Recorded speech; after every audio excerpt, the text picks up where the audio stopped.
Right, hi lads and lasses, and welcome to part 2 of May's edition of A Chuck and a Chat.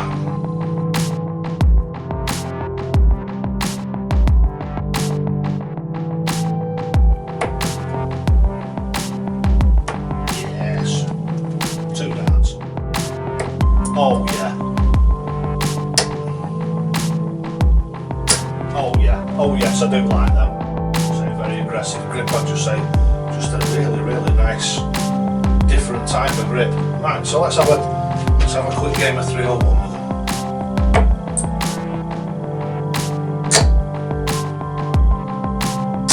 $140.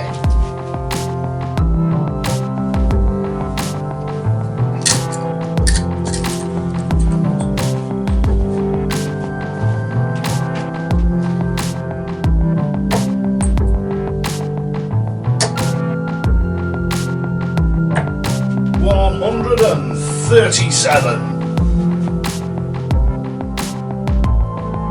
Usually double 12.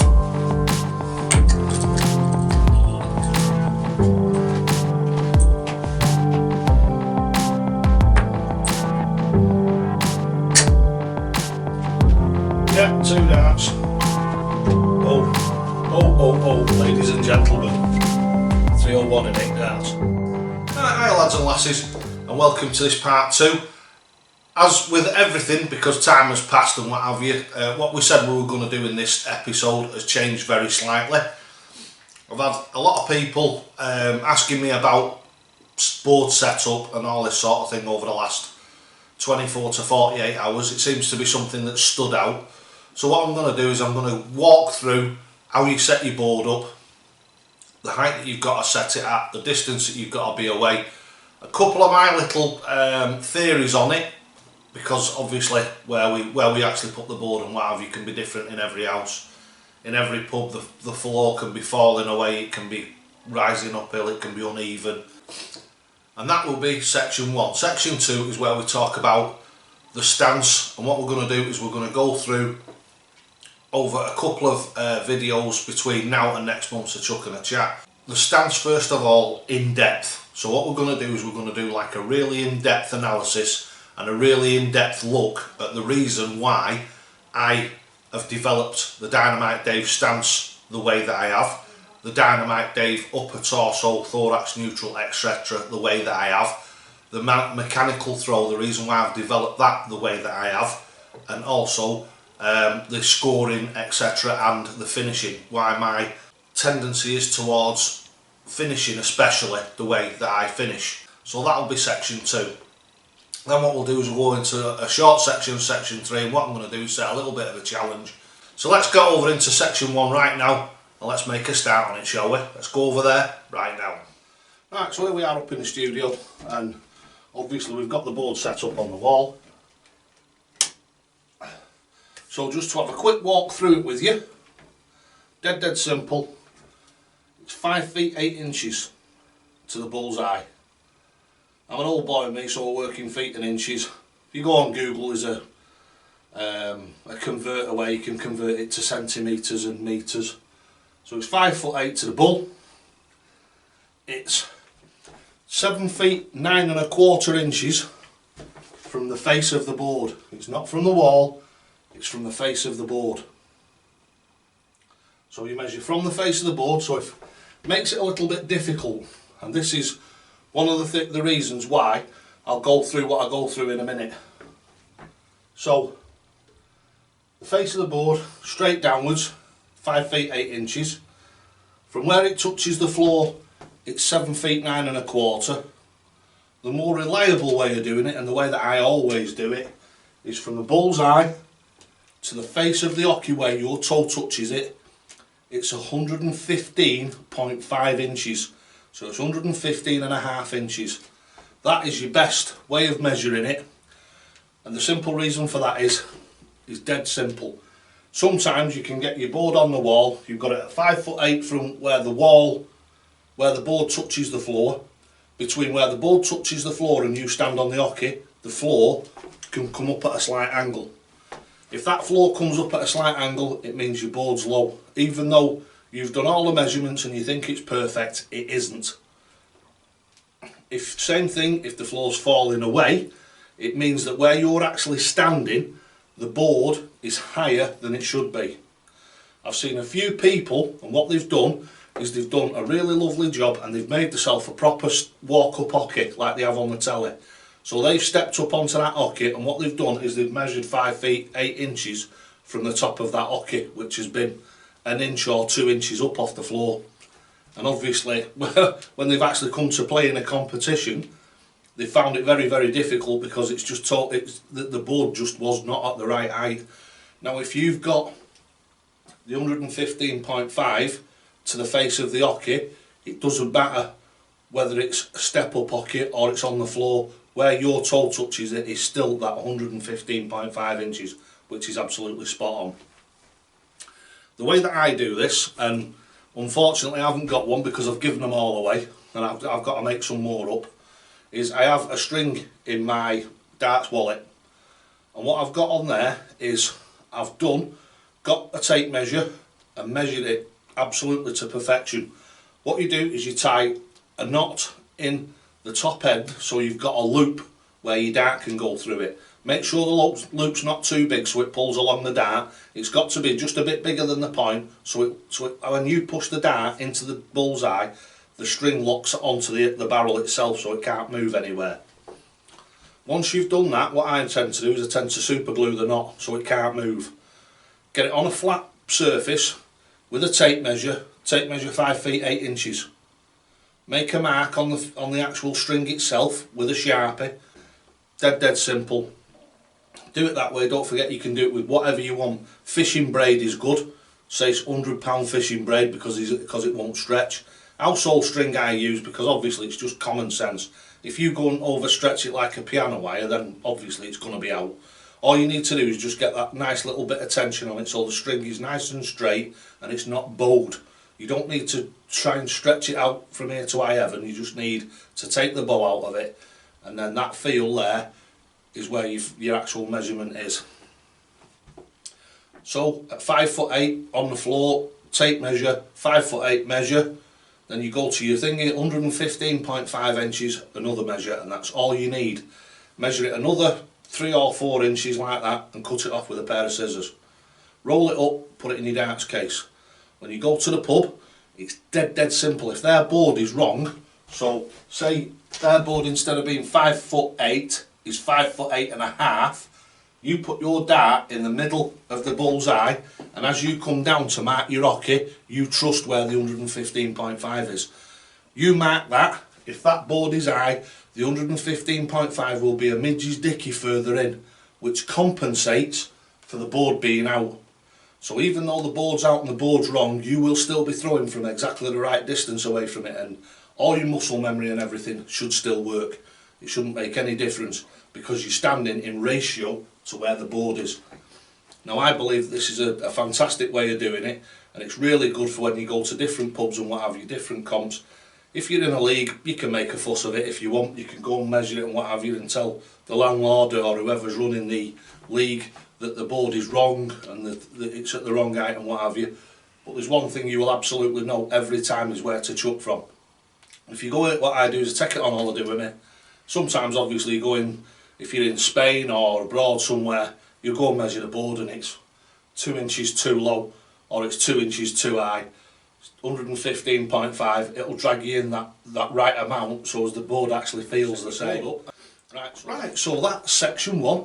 Hopefully that has given you a nice simplistic way of setting your board up and making sure it's right wherever you go and whatever you do. Your board will be absolutely spot on if you follow these instructions. Right, so let's go over now into section 2. Right, so here we are in section 2, and what I've done is I've angled the camera down a little bit so you can actually see the table in front of me. The reason I've done this is we're going to explain the stance. What I've done is I've fetched Dave's Danko dancing shoes down with me so I can actually demonstrate and give you an idea of exactly what I'm talking about. And as I said, we're going to have an in-depth look at the way that we stand and what have you, and we're going to start off right at the bottom, because that's what we do, is we start from the floor and we work our way upwards.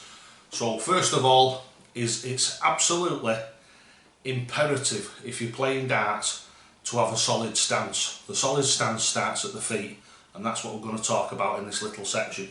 Right, so we've come down with the camera, so all you can see is my very fetching belly and the shoes. Right, so the reason why we've done this is what I'm going to do is I'm going to show you now a couple of different ways that people stand, and the reason why the stance that I purport, which is the 2 feet flat on the floor, is far superior. The reason for this is you'll get a lot of people and they'll set up at the hockey, and what they'll do is they'll set 1 foot forward like this and 1 foot out, something like this little bit.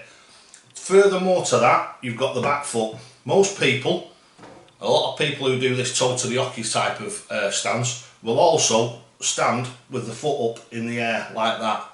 So now you've got 50%, so half on front and back. So therefore what you're doing is you're balancing up on your toes on both feet, and that is giving you a very small contact patch that is actually in contact with the floor continuously. Going on from that, you'll get a lot of people, as they actually throw the dart, the foot comes up off the floor, or it can be over here with just this little edge touching the floor like this, and then the foot comes up off the floor. So in that case, you've probably got about 20% of the available grip to the floor that you can have, and stability that you can gain from the floor. You're only using about 20% of that. What we'll do now is we'll have a look at the other way that people stand, which is you'll get some people that will actually stand quite well. Now this, pretending this is the hockey here, so we've got our foot on the hockey and we've got this level part of the foot onto the hockey, so that is what I would class as a correct front foot. Unfortunately what people do again is they start leaning a load of weight onto the front foot, and this is what happens. What I'll do is I'll convert the hockey to here now. So this is the way your foot would be on the hockey here, but what happens is people lean a load of weight onto the front foot, and this happens. The front of the shoe comes up, and then you've got even less connection with the floor in this position than you have in the old toe to the hockey position. Again, I'm sure a little bit of common sense will be telling you now that this is inherently very, very unstable because you've got very little contact with the floor. To add to that, what people will do is they will get this foot here quite nice, they'll rock all the way onto that, this foot will be over here, and it'll either be back here and up in the air like this, or it'll be over here like this. But as you can see, that is what I'm getting at, is the way that people stand. It's so important that you get as much contact patch with the floor as possible while you're throwing, because that inherently makes your bottom half of your stance absolutely rock solid. So if you can imagine, this is the Dynamite Dave way. This is the way that I do it. I stand like this onto the hockey, same as that with the front foot, but it's flat on the floor. There's no lifting it up, there's none of this, there's nothing. That front foot stays flat on the floor, so I've got that on the front as a contact patch, so about that wide by that wide. Same at the front here, I've got that contact patch, so again I've got 2 contact patches that are around 2 to 3 inches square, and that is square, solid, rock solid on the actual floor itself. The back foot again is here like this, so this front foot and the back foot are absolutely level, and your actual feet themselves are just very slightly, the front one is very slightly turned, and all that's for is just to relieve the knee a little bit. It's not massively important. If you want to stand side on like that, that's absolutely fine, and if that doesn't affect the way that you throw, then that's absolutely fine. I've just adopted it to this because a lot of people were complaining that they were experiencing a lot of knee and a lot of ankle pain because the foot was too far round. However, we've still got the full contact patch on the front foot and the full contact patch on the back foot. What we don't do with the back foot, and you'll never see me do, is lifting my foot up like this or lifting my foot up like this, because that lessens your contact patch and it makes you wobbly when you stand up. What I call wibbly wobbly. You've heard me say that before now. The last thing you want is a wibbly wobbly stance, and that's what a lot of people have got, and that's why a lot of people struggle. Right, so that was the foot position. So hopefully you'll have an understanding now of why the Dynamite Dave stance and address has been developed. There's a massive amount of time, of thought and effort and trial and error gone into this, as well as clinical and critical thinking about what logic dictates and how that affects what you actually do. Obviously, it's common sense that if you stand on one leg on your tiptoe like a ballerina and try and throw darts, your stance is going to be very unstable. So the polar opposite end of that is what I do, which is two flat feet on the floor, shoulder width apart, in the most stable stance that there is possible. And what we'll do is we'll go on into section 2 and 3 in a later video, and we'll go into then the upper body and the torso, the thorax neutral, and also into the mechanical throw, and then on into my theories on scoring, etc, etc. So at the end of this you'll have a very clear idea of Dynamite Dave's thought process through everything and the way that it works, and the literally thousands of people now that have changed the way that they throw darts to a more efficient, a better, easier, simpler way of throwing darts, which makes a massive difference to the way that they play. Right, so that's great, that's this section. So what we're going to do now is go over into section 3, which is going to be Dynamite Dave's challenge. So let's go over there right now.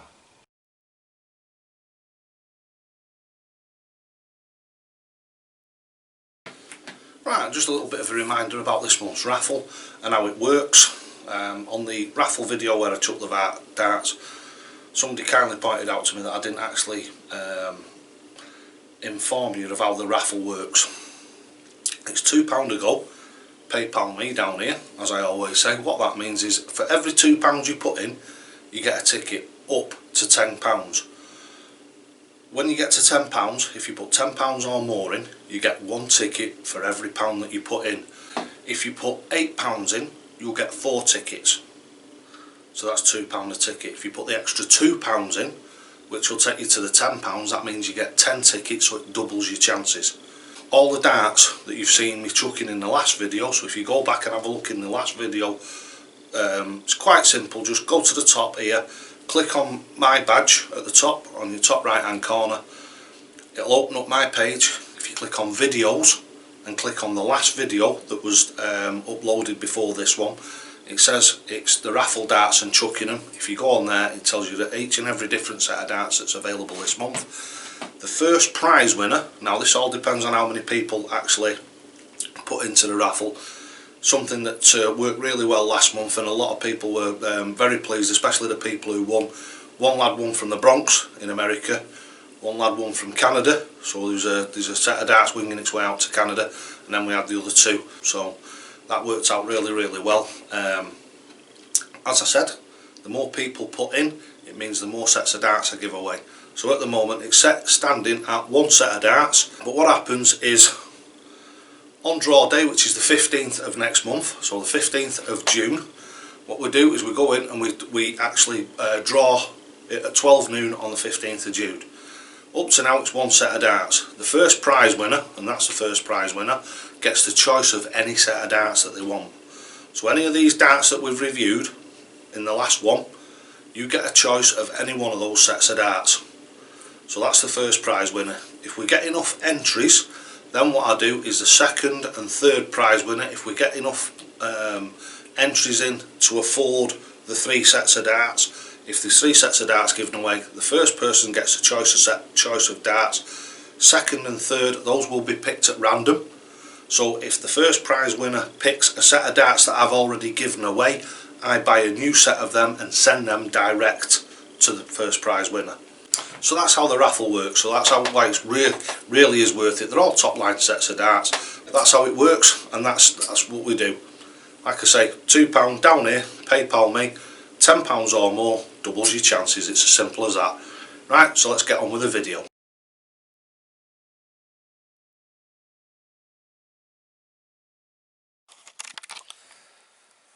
Right, hi lads and lasses, as you can see,